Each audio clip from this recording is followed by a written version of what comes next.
Why is a tiny peppery green that most people have never noticed being called a CDC-Approved Superfood in headlines? And what does that even mean?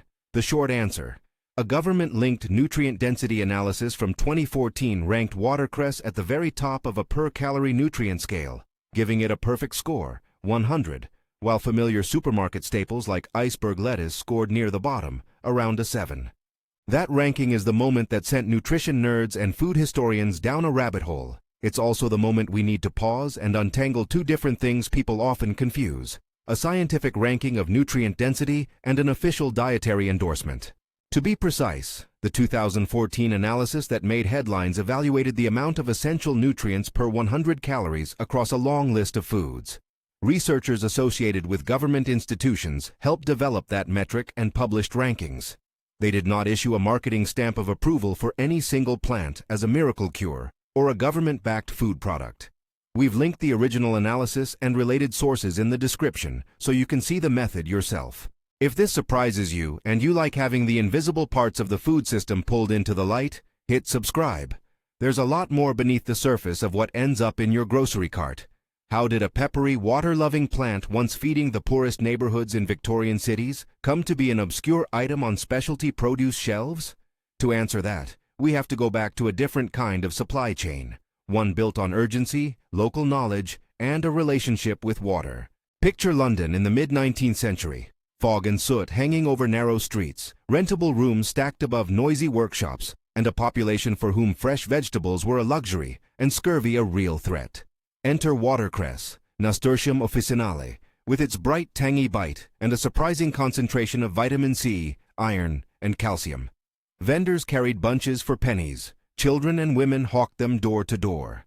A handful of watercress could be the difference between a pale, listless worker and someone who could keep going through a long shift. Watercress doesn't grow in a field. It wants cool, running water, chalk streams, and slow-flowing springs where stems and leaves stay crisp. Around London, a network of spring-fed beds and small streams sustained small growers who knew how to harvest and bundle the greens in the dark hours, getting them into the city by morning markets. Because watercress was so perishable, speed mattered. There are historical accounts that describe a transport system focused on moving fresh produce quickly. Local growers, carts, and trains that could carry perishable items into urban centers within hours. The infrastructure wasn't just about economics, it was a form of public health. When your laborers can't get enough vitamin C, your workforce is weakened, and the market responds by moving fresh, nutrient-rich foods where they're needed. Then the machines and metrics of modern agriculture arrive and begin to rewrite the rules. The 20th century brought a relentless focus on supply chains that could stretch farther, last longer, and look uniform under fluorescent supermarket lights. That reshaping favored crops that could tolerate rough handling, long transport times, and storage in chilled warehouses. Enter varieties bred for durability, heads of lettuce that could survive weeks in transit, varieties selected for a chromosome of traits more attractive to packers and grocers than to chefs or nutritionists. The technologies that allowed this shift are familiar: refrigeration for long-distance trucks and chilled warehouses, vacuum cooling and forced air systems to draw heat from produce quickly after harvest, and modified atmosphere packaging, sealing produce in bags with adjusted oxygen and carbon dioxide levels to slow respiration and extend shelf life. Modified atmosphere packaging, in short, changes the air around produce to make it age more slowly. These innovations are brilliant feats of engineering. They massively reduced spoilage, enabled national distribution of seasonal crops, and lowered prices for millions. But they also created incentives. When retailers and distributors measure success in how many days an item can sit on a shelf without wilting, they're going to favor varieties that meet that metric, even if those varieties are nutritionally thin. To see what that looks like in practice, compare two plants, watercress and iceberg lettuce. The nutrient density ranking that circulated in 2014 placed watercress at the absolute top of the list, 100 out of 100, while iceberg landed near the bottom, scored around a 7. Watercress is compact nutrition, concentrated vitamins, minerals, and phytonutrients in a handful of leaves. Iceberg, by contrast, is mostly water trapped in a dense head, crisp, visually appealing, and extraordinarily transportable, but low in vitamins and minerals relative to its calorie content. One was shaped by ecosystems and eating habits that prized nutrient delivery to the poor. The other was shaped by supply chains and consumer expectations that prize longevity, appearance, and low cost. That contrast isn't a simple morality tale. It's a story about what we measure. If the food system profits most by reducing spoilage, by favoring uniformity, by being able to send thousands of identical heads across the country, then the plants that excel under those metrics will multiply. Nutrient density, which requires a more nuanced and localized set of investments, small-scale growers, cooler but faster transport, and variety maintenance, loses out. The market optimizes the things that are counted. There's also a taste and cultural angle. Watercress has a peppery, slightly bitter edge that can be polarizing for some palates. Iceberg has a reconciliatory blandness that pairs well with heavy dressings and the broadest consumer preferences. Over decades, American palates, especially in supermarket contexts, have adapted toward the predictable crunch of iceberg and away from more distinctive, short-lived flavors. At the same time, advertising, recipes, and institutional food service choices reinforced what was cheap, abundant, and shelf-stable. The modern consequence is subtle but profound. Billions of calories on supermarket shelves with comparatively few nutrients per calorie. That contributes to a pattern nutritionists talk about: calorie-rich but nutrient-poor diets for many people, and to a narrowing of the genetic and culinary diversity in our plate. The most nutrient-dense plants often become the province of specialty stores, farmers markets, or urban micro-producers rather than staples in major grocers. But let's be careful here. Saying watercress ranks high on a nutrient-per-calorie list isn't the same as saying it will cure disease. Watercress contains compounds that have intrigued scientists, among them phenethyl isothiocyanate, a breakdown product of certain glucosinolates.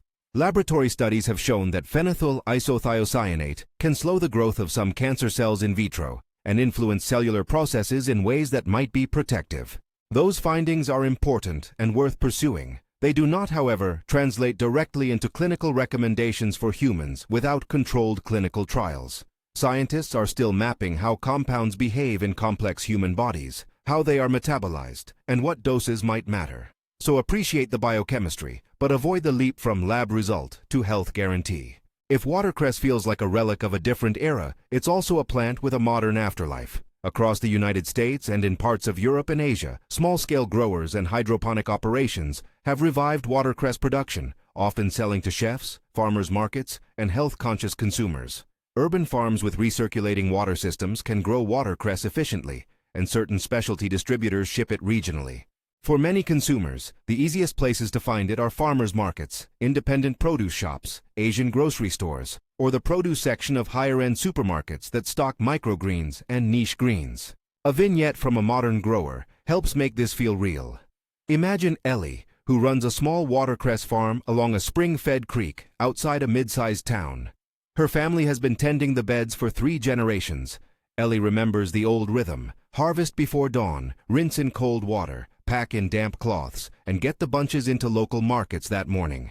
People used to eat it because it kept families from getting sick, she says. Now most of what people buy is grown with a focus on how long it will last in transit, not how much it gives you in a bite. Her operation survives by supplying restaurants and by selling directly to consumers who want that peppery brightness in their salads and sandwiches. She's adapted, using shaded greenhouse beds and careful cold chain steps that protect flavor and nutrients long enough for a regional distribution model to work. If you want to try watercress yourself, here are practical tips that respect its nature. Look for leaves that are vividly green, not slimy, and stems that still have tension. If they're floppy, they've lost too much moisture. Store it in the fridge wrapped in a damp paper towel inside a plastic bag. Keep it away from ethylene-producing fruits like apples and bananas, which speed up degradation. Use it quickly. Unlike sturdy lettuces, watercress is best within a few days of harvest. Its peppery character pairs well with fatty or creamy elements. Think a thin layer on a roast beef sandwich, as the bright foil to soft cheeses, or lightly wilted into soups at the end of cooking. You can also make a simple watercress pesto by blending it with nuts, olive oil, and a hard cheese. That both amplifies its flavor and helps preserve it for a few days refrigerated. There's another option that's quietly gaining traction: growing a small tray at home. Watercress is forgiving in shallow trays with a constant trickle, or even in a saucer with frequent water changes. Many people find they can maintain a steady mini supply for sandwiches and salads. If you don't have access to a farmer's market, check local hydroponic suppliers, or community-supported agriculture programs. Many list microgreens and specialty greens on their weekly shares. This story of watercress is ultimately a story about metrics and choices.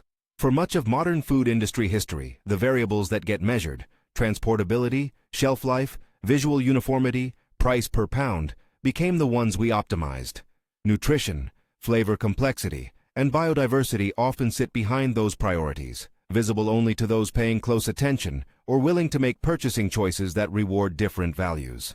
If we want different produce on our plates, the levers are partly structural. Support for smaller growers, investment in regional cold chains that can move delicate greens quickly, and consumer demand that nudges retailers to stock varieties that aren't already shelf-stable for 3 weeks. So what should you take home from this? First, the headline, CDC-Approved Superfood, is a simplification. The 2014 analysis ranked foods by nutrient density, and watercress scored exceptionally well on that metric. Second, watercress's absence from many mainstream produce aisles is not a measure of its nutritional worth, but a consequence of industrial priorities. Longevity and uniformity beat perishable nutrient concentration in the marketplace. Third, you can act. Seek out watercress at local markets or specialty stores. Try a small tray at home, and reward growers and vendors who bring nutrient-dense greens into wider circulation. Measurement determines optimization. If retailers, distributors, and consumers start valuing nutrient density more explicitly, if metrics shift from, "How long will this look okay on a shelf?" to, "How much nutritional value does this bring for the calories?" then growers and supply chains will follow. That isn't a call to reject modern logistics. It's a call to broaden what we measure. If you want to dig deeper, check the links in the description. We've included the 2014 nutrient density analysis and a selection of historical and scientific sources so you can read the methods and the studies for yourself. If this kind of history and science hybrid surprised you, subscribe for more investigations that pull at the seams of the food system.